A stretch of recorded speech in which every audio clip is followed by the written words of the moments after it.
जय माता दी। आज शुक्रवार के दिन आइए सुनते हैं माँ अन्नपूर्णा की यह कथा। एक समय की बात है।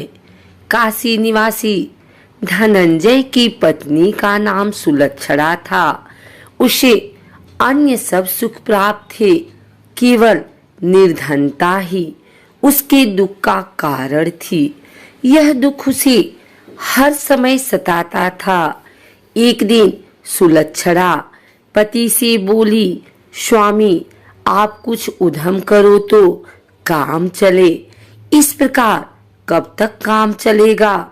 सुलक्षणा की बात धनंजय के मन में बैठ गई और वह उस दिन विश्वनाथ शंकर जी को प्रसन्न करने के लिए बैठ गया और कहने लगा, हे देवाधिदेव विश्वेश्वर, मुझे पूजा पाठ कुछ आता नहीं है, केवल तुम्हारे भरोसे बैठा हूँ।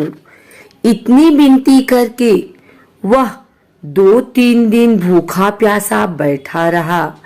यह देखकर भगवान शंकर ने उसके कान में अन्नपूर्णा अन्नपूर्णा अन्नपूर्णा इस प्रकार 3 बार कहा। यह कौन क्या कह गया?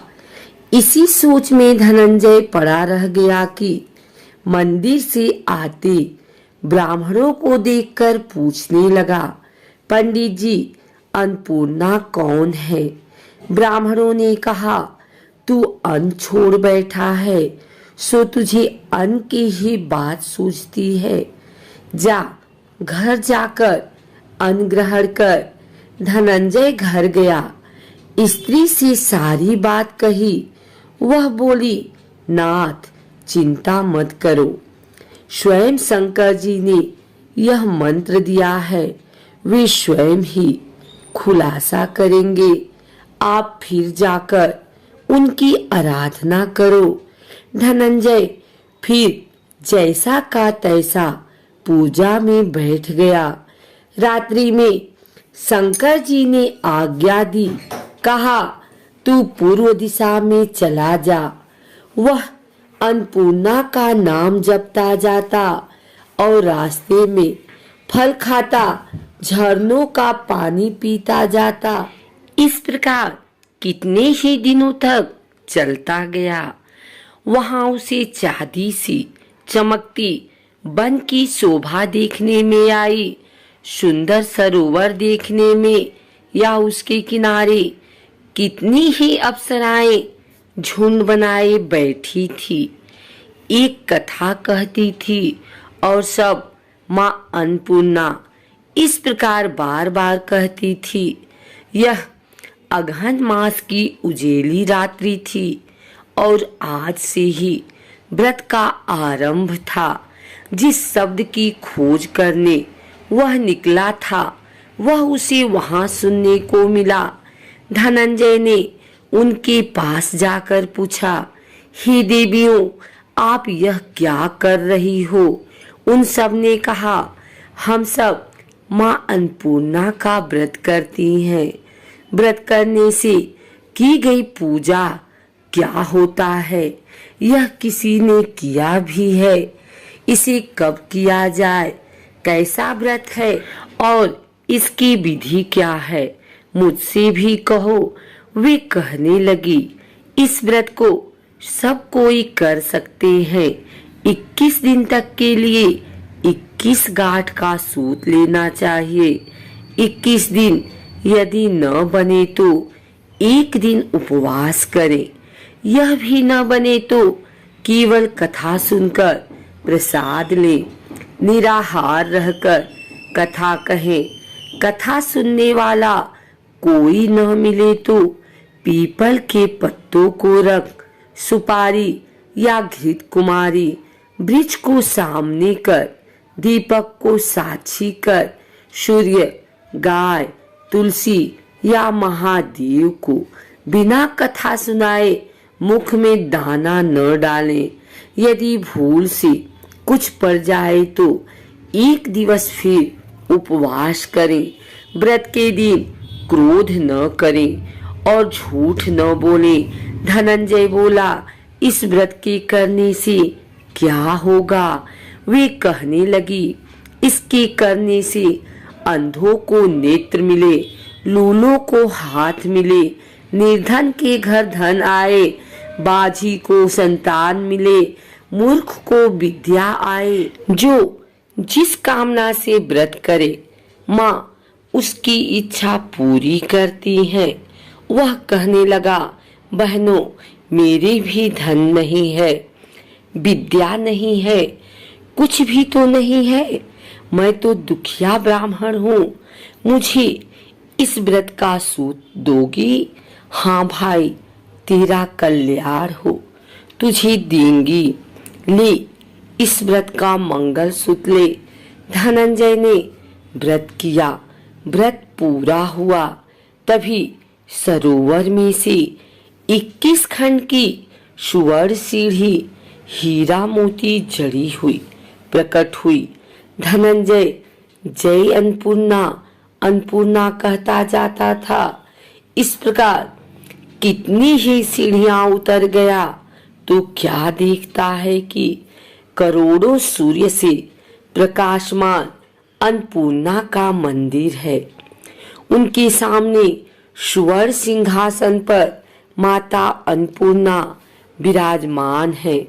सामने भिक्षा हेतु शंकर भगवान खड़े हैं। दिवंगनाएं चवर डुलाती हैं। कितनी ही हथियार बांधे पहरा देती हैं। धनंजय दौड़कर जगदम्बा के चरणों में गिर गया। देवी उसके मन का क्लेश जान गई। धनंजय कहने लगा, माता, आप तो अंतर्यामिनी हो, आपको अपनी दशा क्या बताऊं? माता बोली, मेरा व्रत किया है, जा, संसार तेरा सत्कार करेगा। माता ने धनंजय की जिह्वा पर बीज मंत्र लिख दिया। अब तो उसके रोम रोम में विद्या प्रकट हो गई। इतने में क्या देखता है कि वह काशी विश्वनाथ के मंदिर में खड़ा है।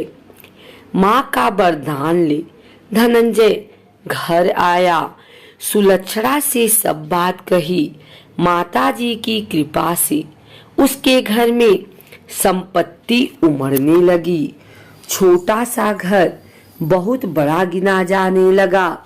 जैसे शहद के छत्ते में मक्खियां जमा होती हैं, उसी प्रकार अनेक सगे संबंधी आकर उसकी बढ़ाई करने लगे। कहने लगे, इतना धन और इतना बड़ा घर, सुंदर संतान नहीं तो इस कमाई को कौन भोग करेगा? सुलक्षणा से संतान नहीं है, इसलिए तुम दूसरा विवाह करो। अनिच्छा होते हुए भी धनंजय को दूसरा विवाह करना पड़ा और सती सुलक्षणा को सौत का दुख उठाना पड़ा। इस प्रकार दिन बीतते गए। फिर अगहन मास आया। नई बंधन से बंधे पति से सुलक्षणा ने कहलाया कि हम व्रत के प्रभाव से सुखी हुए हैं, इस कारण यह व्रत छोड़ना नहीं चाहिए। यह माताजी का प्रताप है जो हम इतने संपन्न और सुखी हैं। सुलक्षणा की बात सुन धनंजय उसके यहाँ आया और व्रत में बैठ गया। नई बहू को इस व्रत की खबर नहीं थी। वह धनंजय के आने की राह देख रही थी।